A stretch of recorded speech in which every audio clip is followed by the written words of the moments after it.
Welcome to Penrose Learning, where we make understanding easy. You're starting in your signed-in LinkedIn account.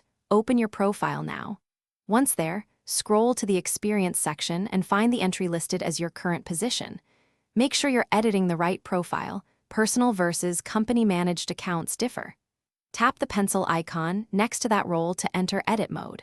You're already doing the critical first step, entering the role settings so you can change visibility or delete the entry entirely. Now you're inside the role editor. Pay attention to dates and the I currently work here checkbox. If you want to remove the current flag without deleting the entry, uncheck that box and set an end date. If your goal is full removal, scroll to the bottom and choose delete or the trash icon, confirm when prompted. Once you confirm, LinkedIn removes the entry from your profile. Make sure you really want it gone because some details can be hard to restore exactly. After confirming deletion, refresh your profile or reopen LinkedIn to verify the change.